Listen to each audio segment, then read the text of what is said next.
'n Hartlike goeie dag, dit is Dinsdag die 5de Julie en ons trek al by episode 77 van ons Agri Monitor program, wat weekliks dan op Dinsdag uitsaai. Onthou, dis nie net te sien hier op Facebook nie, maar ons saai dit ook uit op DStv kanaal 285 en op GoTV kanaal 94. Dit is ook op OneUp2, net soos 'n mens dit sê, voluit geskryf, oneup2.com, aanlyn beskikbaar, en in die teks hier op Facebook kan julle ook sien waar julle na heruitsendings van die program kan gaan kyk. Nou ja, in vandag se program wys ons 'n nuusgesprek vir julle 'n heruitsending van 'n onderhoud wat ek gevoer het met Hanks Saisai. Hy is 'n tegniese raadgewer by Agribank en hy verduidelik waarom rekordhouding in gewasverbouing so belangrik is. En in die Plaas Toe segment gesels ou mutual se Johann van Heerden met plaaseienaars oor die belangrikheid van boedels en testamente. Nou ja, dit en meer in vandag se program.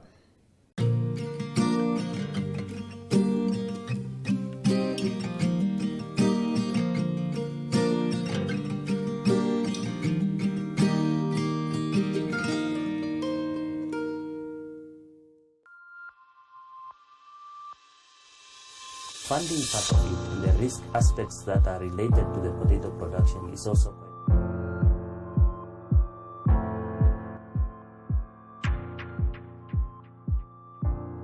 Saisai vandag hier in die ateljee te verwelkom. Hanks is 'n tegniese adviseur vir gewasse en pluimvee by Agribank. Good day, Hanks. Thank you for joining us in the studio today. Good day, ma'am. How are you today? And thank you for having me. Hanks, you wrote an article and we receive it today from Agribank about the importance of measurements in crop production. If farmers don't keep records of the whole production process on their farms, they won't know the outcome and they won't know if they are in fact making profits. Tell us, how should they keep records and of what should they keep records? All right, thank you so much for the question, ma'am. I'll start off by saying there's an old saying that says, for you to know something, you need to measure it. If you can't measure it, you won't be able to know it. So records are essential in almost any farming enterprise, and this is inclusive to crop production. First and foremost, you need to keep records on your inputs and productivity, whereby first you need to measure out the size of the land you are going to cultivate, and then you measure the type of crop that you are going to grow there, and then you need to keep certain records on the specific crop, for example, the variety of tomatoes that you are going to grow. And then the key record that you need to keep is the planting date, because it will help you to estimate how long it will take these crops to be in the soil before you can harvest. And then apart from that, you additionally need to know the yield that you can roughly get from that specific area you have cultivated, and this now gives you an idea of how to go about it. Let's say, for example, you have 90 days to 120 days before your tomatoes mature and you plant them today. As a crop farmer, you should be in a position to say, by the time these tomatoes are approaching 90 days, I should have already secured a market for my product. And then you now make estimations of how much yield you get from this 1 hectare plot, and then you now play around with market prices and determine how much money you can make from this kind of enterprise. So those are the first records you need to keep into consideration. What about pesticides and fertilizer?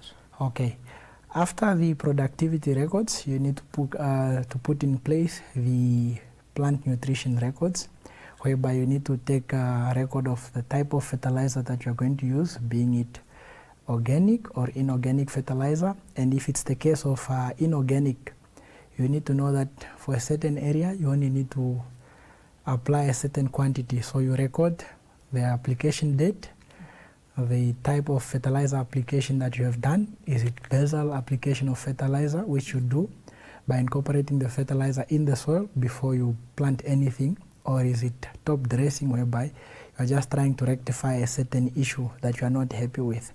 And then apart from that, you need to now take into consideration the unit price of each fertilizer bag and then the cost per hectare. So at the end of the day, this will also determine your average fertilizer cost that you will need to incur for you to produce tomatoes successfully in a period of 90 to 120 days on 1 hectare. So in the end, you will have all the cost, the input costs of the production process. And you will know what your yield was and the product price, the price that you got for your product.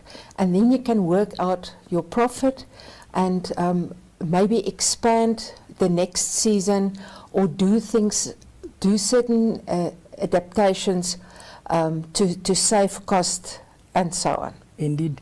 I forgot to mention that in the productivity phases, you need to take into consideration the remarks on the yield. Mm-hmm. Let's say, for example, you have done all the basic things right and you are anticipating a good yield, but then there's a disease or pest outbreak. And then that kind of lowers your yield. So these records will help you to plan ahead to say, if I want to expand, I need to make room for controlling diseases and pests and the cost associated to that specific eradication of pests and diseases. Now when it comes to pesticides and herbicides, these are the remedies you use to control the pests that might harm your crops through chewing or sucking. And then the herbicides, these are the remedies you use to control unwanted plants that are growing in your plot. Mm-hmm. So the grass that is growing in your tomato field, how do you control it to ensure that the crops still end up getting sufficient sunlight, sufficient air, sufficient nutrients and so forth to reduce the competition. So you make sure you control these, and then when you are buying these remedies, there are certain things you need to record.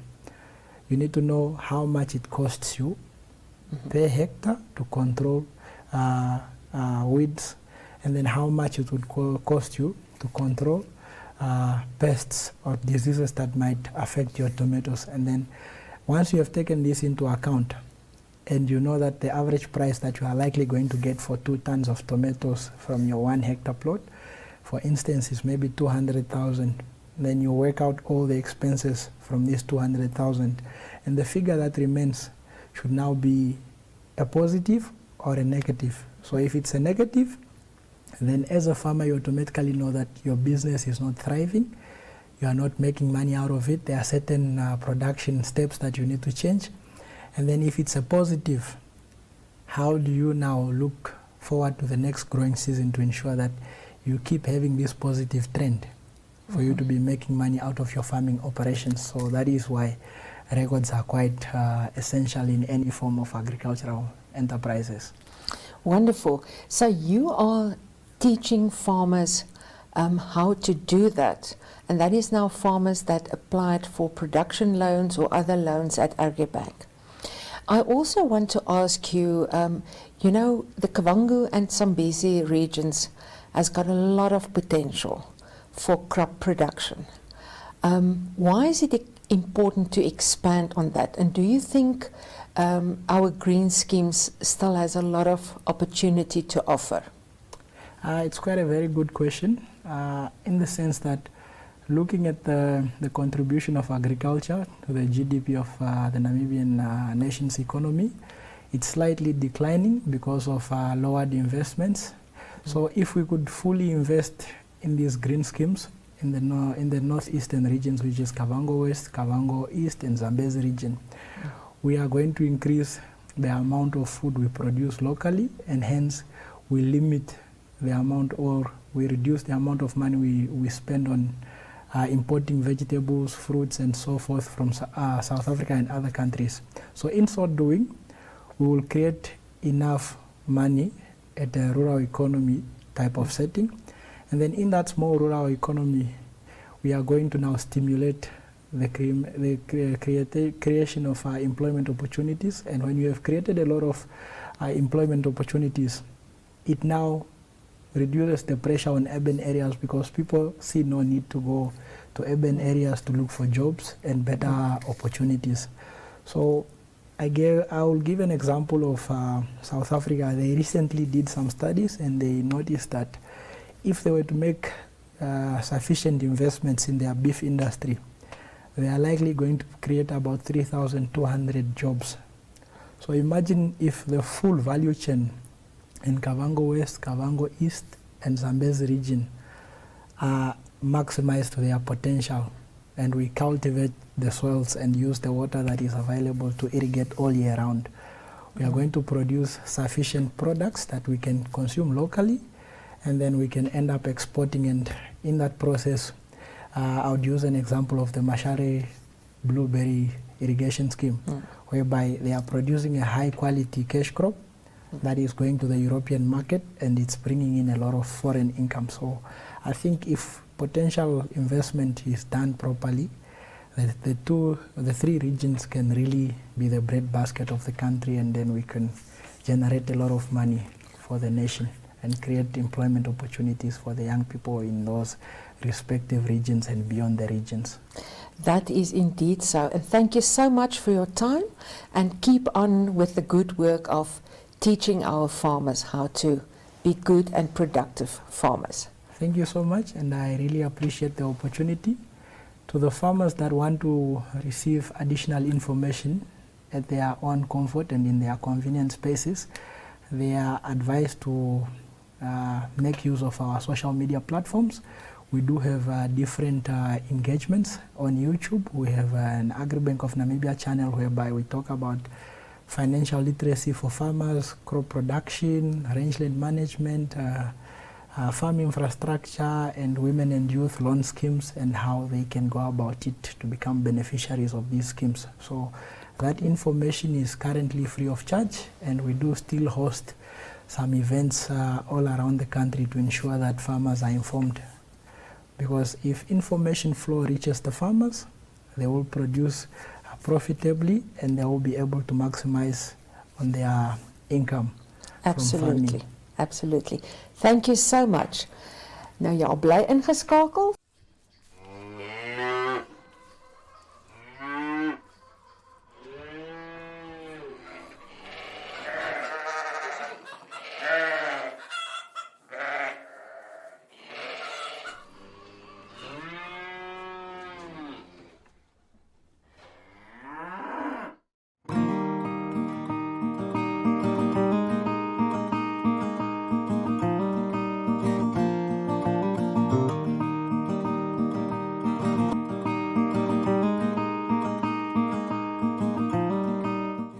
Benjamin Franklin het een ding gesê. Hy het gesê, daar's net een wat doodseker is, en dis eintlik twee. Dis dat jy gaan doodgaan, en dat jy gaan belasting betaal. My naam is Johann van Heerden, ek is van Monitor-blaaie.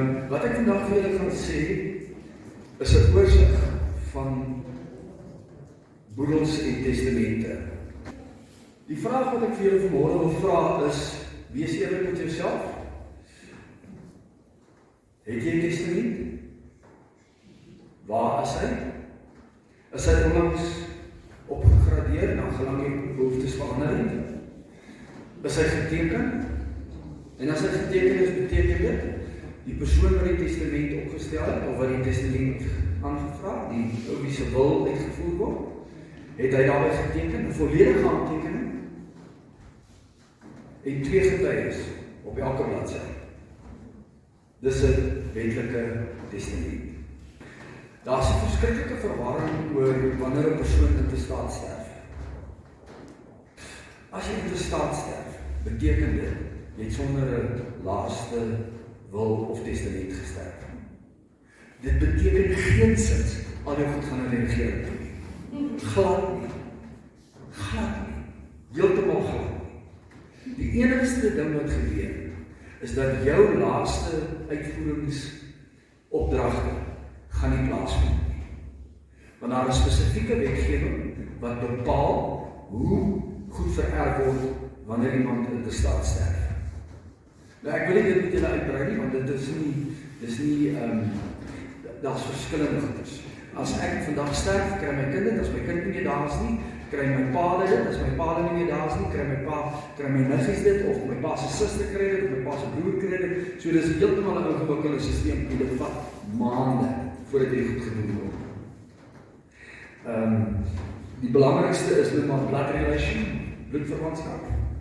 So, dit gaan basies die ding, en dan gaan daar bijvoorbeeld wees dat jou plaas, gaan dalk, of jou woonhuis in Swak, gaan dalk na jou niggie klein seet, waar het eintlik na die DBV toe moet gaan. Maak seker dat jou boedel genoeg kontant het. Dit kan 'n redelike dilemma raak. Wanneer 'n mens, as ek van genoeg kontantvloei praat, dan bedoel ek eenvoudig, heel eerste, is jou belastingdatum. Die laaste belasting is dit betaal. Is al my skuld vereffer, wanneer ek my kopie neerleg.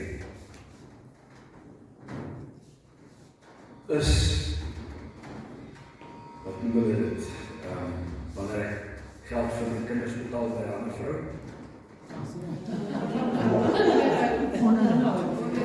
As daar onderhoud is wat moet betaal word, dat het 'n datum is. Ook wanneer die van julle is wat dalk by 'n ander man nog 'n kind het, dat seker maak dat wanneer daar iets sterwe word, dat daar voorsiening gemaak word indien jy nog 'n minderjarige kind is. Begrafeniskoste deesdae is maklik tussen 30 en 50.000 rand wees. En as jy in Windhoek sterf en jy word op Grootfontein begrawe, dan kan dit jou nog 'n addisionele 25 of 28.000 rand kos om die lijk van daar af hiernatoe te bring. Uiteraard is daar dan mos nou die boedelomkostes en die boedelse administrasie en dan natuurlik uiteraard die eksekuteurs wat betaal moet word wat jou boedel gaan hanteer. Vuurwapens moet onmiddellik in 'n veilige plek geberg word. Want jy as vrou is nie die eienaar van die vuurwapen nie, so jy kan nie die vuurwapen by jou nie. Daar is nie meer 'n man wat kan teken en sê ek teken hierso 'n opdrag want my vrou hierdie vuurwapens mag hou nie. Dis uit. Daar goeders moet dan of polisiestasie toe gaan of hulle moet na 'n vuurwapenwinkel toe gaan wat 'n kluis het waar dit geberg kan word vir waar jy dit stoor tot dit nou die boedel afgehandel is. Ons weet verseker dat wanneer die man in die huis sterf, dat die vrouens baie kwesbaar is. Dit maak dinge vir 'n mens verskriklik moeilik in terme van die verlies van die maat en om dan finansiële druk te hê, is 'n bitter pillen te sluk. Daarom is dit van kardinale belang dat vrouens moet seker maak. En ek sê nou vrouens nie omdat ek diskrimineer nie, maar net omdat ek weet dat dit is wat in die praktyk gebeur. Jy moet seker maak dat jy vir ten minste 12 maande oorbrugingskapitaal het, sonder dat dit vir jou nodig is om te sê, ek vat uit hierdie belegging uit, of ek doen uit dit uit, of ek verkoop dit, of ek maak dit, of ek maak so. Daar 12 maande se geld onmiddellik beskikbaar hê, wat jou, al jou kostes, vir 12 maande gaan kan dra. Na 12 maande behoort jy redelike balans terug te hê, en dan kan jy sê, right, okay, ek wil maar die huiskleinties verkoop, die volbakkie van my man is nie nodig nie, die boot is nie nodig nie, ek gaan nie meer op 'n karavaan uitgaan nie, of wat ook al die geval mag wees, of ek gaan die plaas verkoop met die bees, of wat ook al die geval mag wees. Die mees kwesbaarste persoon is die ou wat agterbly, en die werklikheid is mense sit soos aasvoëls op 'n tak, en wag, wanneer verkoop jy daai boot? Wanneer verkoop jy daai boot? Want na 100.000 rand se boot gaan ek vir 30.000 rand by jou koop. Jy wil net daai geld kry om hierdie ding uitgesorteer te kry. As jy 160.000 rand se begrafnisvoordeel het, begrafnisvoordeel word binne 48 uur betaal. So jy het onmiddellik binne 48 uur, het jy jou jaar se oorbrugingskapitaal, daar gaan jy. Wanneer iemand sterf, en daar is nie 'n klomp vrae rondom dit. Ek bedoel, kom ons kyk nog, ek lees gevraagd iets oor Henry van Vrydae. Ek weet nie of julle hom kan onthou nie, so 'n klopie jare gelede sy broer en sy ouers en sy suster gekamp terwyl daaronder en swart se valse wat kom. Die dood van daai ouers en hulle polis begunstigdes sou 'n bietjie bevraagteken geword het. So dit wat dit beteken is dit sou die uitbetalingsproses van hun polis 'n klein bietjie vertraag het. Maar ek gaan hier so by die vaderhospitaal, 'n hartaanval dood of ek sterk aan kind. Die goed word geteken, alles word uitgesorteer en binne 4 weke behoort jou polis uitbetaal te wees. As jy die pad van 'n polis gaan om seker te maak, en dit is eintlik jou heel beste plan, 'n lewensversekering wat op jou man geneem is vir 'n 12 jaar, vir 12 maande of vir 24 maande oorbruggingsperk, is 'n polis jou beste, jou goedkoopste opsie in elk geval. 'n ander belangrike faktor wat mense in ag moet neem is getroud.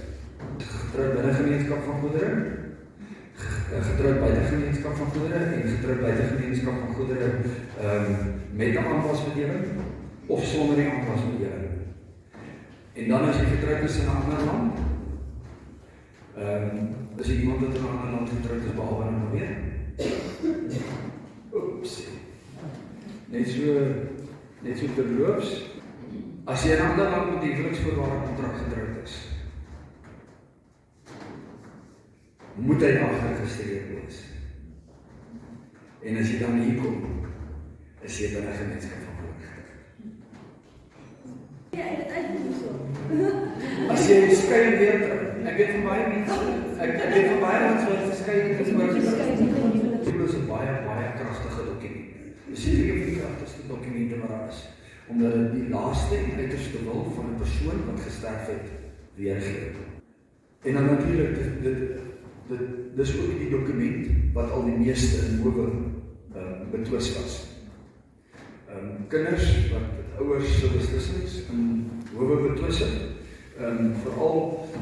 dis veral verskriklik moeilik om vir ons tradisionele mense testament op te stel, aangesien daar baie tradisionele wette is waarin hulle self voorgee, en dan maak dit baie moeilik, want dan kom hierdie kinders byvoorbeeld die ma erf alles, en dan kom die kinders en sê nee, maar die tradisionele wet sê, dit werk anders.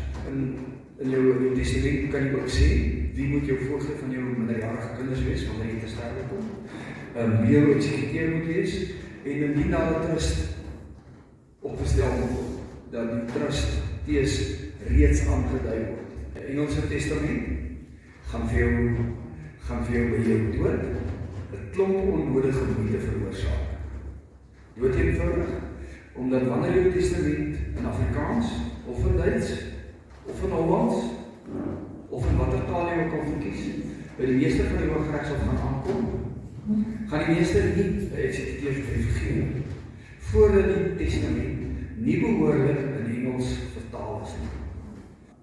So maak seker dat jy ten minste eenmaal of tweemaal of eenmaal 'n jaar of elke 2 jaar ten minste die testament net hersien, haal hom net uit, lees hom weer, maak seker dat hy reg is, dat alles nog van toepassing is soos wat jy dit nog in jou testament ingesit het.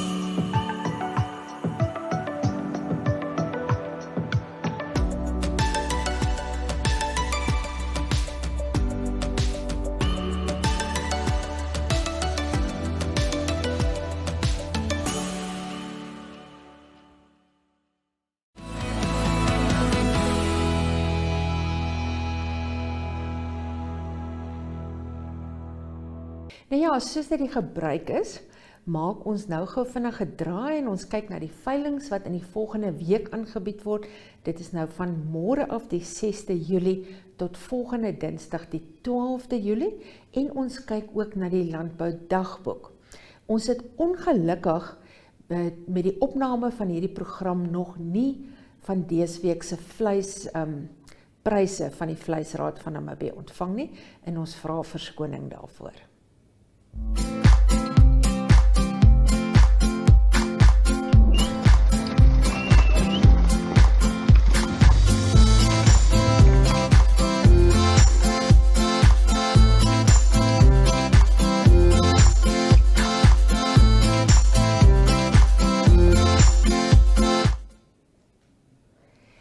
Nou ja, op die 6de Julie het Agri by Gobabe se vetveeveiling en by Karasburg 'n veiling van bokke. Karoo Oos het op Rehoboth 'n klein veeveiling. Hoogveld Agri se veiling vind daar by Hoogveld se veilingskrale plaas. Blouberg het op Grootfontein 'n veiling en dan het NLA op die plaas Alkam. Op die 7de Julie het Agri by Mariental 'n groot veeveiling, as ook by Otjiwarongo en Windhoek veilings. Namboer bied in Windhoek die Piet en Zikokotse produksieveiling aan. En dan het NLA by Bloemvelde 'n speenkalf en vetveeveiling, as ook die Nico Binneman dorper veiling. Op die 8de Julie Vrydag, Agri veiling by Grootfontein. Dit is vir kleinvee. Blouberg het op Ottawee veiling en NLA bied 'n groot en vetvee veiling by Mariental aan. En dan op die 12de Julie het WLA by Grootfontein 'n speenkalf veiling en NLA het by Leonardwil 'n veiling.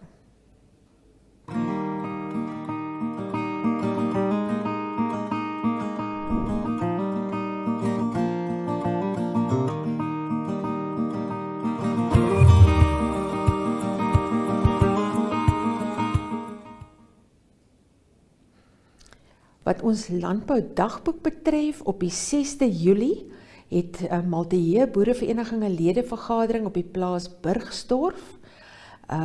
En julle kan daar sien is die kontakbesonderhede as julle enige navrae het, en ook Leonard Wil wat 'n inligtingsdag by sy boerevereniging saal aanbied. Dit begin om 10:00. Dis dan Woensdag die 6de Julie. Op die 9de Julie Saterdag hou Aas Boerevereniging daar in die suide 'n ledevergadering op die plaas Weltevrede van Dani en Lounet loods, en dit begin om 1500 uur die middag. En dan op 20 Julie, later van dese maand, het Hoërand Boerevereniging sy ledevergadering en hy bied ook 'n tuinboudag in samewerking met Rian Momberg aan, en dit vind plaas op plaas Wartburg van Bartie en Antoinette Burger. Nou ja, daar is ook, kan julle sien hoe laat dit begin, wat die dag kos, en dit sluit ook 'n maaltyd in, en dan die verskillende kontakpersone wat julle met navraag kan kontak. Nou ja, dit bring ons dan aan die einde van vandag se program. Ek wens julle 'n baie geseënde en voorspoedige week daar op julle plase toe, en ook ons ander landbouvriende en ander landboubedrywe in Windhoek en elders, mag julle ook 'n geseënde week hê. Totsiens.